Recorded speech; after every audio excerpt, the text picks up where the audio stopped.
Hi dears, എല്ലാവരും happy അല്ലേ? Welcome to our channel. കേരളത്തിലെ ഏറ്റവും ഉയരം കൂടിയ ശിവപ്രതിമയുള്ളിടത്തേക്കാണ് നമ്മൾ ഇന്ന് പോകുന്നത്. ഇതാണ് ആഴിമല ശിവക്ഷേത്രം. തിരുവനന്തപുരം ജില്ലയിലെ വിഴിഞ്ഞത്തിനടുത്ത് പുളിങ്കുടിയിൽ കടൽ തീരത്തിനോട് അടുത്താണ് ഈ ക്ഷേത്രം സ്ഥിതി ചെയ്യുന്നത്. വണ്ടി ഇറങ്ങി നമ്മൾ താഴോട്ട് ഇങ്ങനെ ഇറങ്ങി ചെന്നു. ഇറങ്ങാനും കയറാനുമായി പ്രത്യേകം പാതകൾ സജ്ജീകരിച്ചിട്ടുണ്ട്. 58 അടി അതായത് 18 മീറ്റർ ഉയരമുള്ള ശ്രീ പരമേശ്വരന്റെ ഗംഗാധരേശ്വര രൂപത്തിലുള്ള മനോഹരമായ ശില്പമാണ് ഇവിടെയുള്ളത്. ക്ഷേത്രത്തിന്റെ വാസ്തുശൈലി തമിഴ്നാട്ടിലെ ക്ഷേത്രങ്ങളുമായി വളരെ സാമ്യമുള്ളതാണ്. കേരളത്തിലെ ഏറ്റവും ഉയരം കൂടിയ ശിവപ്രതിമയാണിത്. ജാതിമത ഭേദമന്യേ വിശ്വാസികളായ എല്ലാവർക്കും ഇവിടെ പ്രവേശനം അനുവദിച്ചിട്ടുണ്ട്. ശിവന്റെ ഗംഗാധരേശ്വര രൂപത്തിലുള്ള കോൺക്രീറ്റ് ശില്പം സ്ഥാപിച്ചതിന് ശേഷമാണ് ക്ഷേത്രം ഇത്രയും പ്രസിദ്ധമായത്. സൂര്യാസ്തമയ സമയത്താണ് ഞങ്ങൾ അവിടെ എത്തിയത്.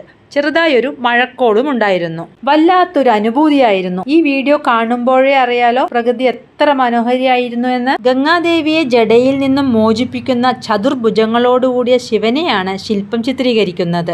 ആഴിമല സ്വദേശിയായ ദേവദത്തൻ എന്ന ശില്പി 6 വർഷത്തോളം എടുത്താണ് ഈ ശില്പം നിർമ്മിച്ചത്. ഇതാ ഒരു ഗുഹ പോലൊരു വഴി കണ്ടില്ലേ? ശിവരൂപത്തിന് താഴെയുള്ള ധ്യാന മണ്ഡപത്തിലേക്ക് പോവാനുള്ള വഴിയാണത്. അകത്ത് കിടക്കാൻ 100 രൂപയുടെ ടിക്കറ്റ് എടുക്കണം. കടൽ തീരത്തേക്കും നമുക്ക് വേണമെങ്കിൽ പോവാം. ഇരുട്ടായി തുടങ്ങിയതുകൊണ്ട് ഞങ്ങൾ അങ്ങോട്ട് പോയില്ല.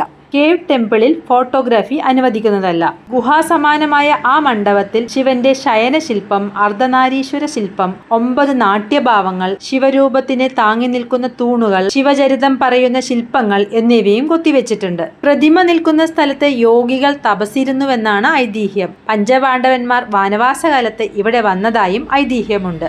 ഇതാണ് ഗുഹാമണ്ഡപത്തിലേക്കുള്ള പ്രവേശന കവാടം. ആയിരക്കണക്കിന് തീർത്ഥാടകരും സഞ്ചാരികളുമാണ് ആഴിമലയിലേക്ക് ദിവസേന എത്തുന്നത്. ക്ഷേത്രത്തിന്റെ കവാടവും ഗോപുരങ്ങളും ഗണപതി, മഹാവിഷ്ണു, മുരുകൻ, അയ്യപ്പൻ, ഹനുമാൻ തുടങ്ങിയ വിവിധ ഹൈന്ദവ ദേവതകളുടെ വർണ്ണാഭമായ ശില്പങ്ങളാൽ അലങ്കരിച്ചിട്ടുണ്ട്. പ്രധാന പ്രതിഷ്ഠയായ ശിവന്റെയും മറ്റു ഉപദേവതകളുടെയും ശ്രീകോവിലുകളും മനോഹരമായി അലങ്കരിച്ചിട്ടുണ്ട്. നയന മനോഹരങ്ങളായ കടൽ കാഴ്ചകളും പ്രകൃതിയും കേവ് ടെമ്പിളും 20 അടി ഉയരമുള്ള പാറയിൽ സ്ഥാപിച്ചിരിക്കുന്ന ഗംഗാധരേശ്വര ശില്പവും എല്ലാം കണ്ടിറങ്ങുമ്പോഴേക്കും ഇരുട്ടായി. ഇന്നത്തേക്ക് ഇത്രയേ ഉള്ളൂ. അടുത്ത ദിവസം പുതിയൊരു വീഡിയോയുമായി വരാം. ബൈ.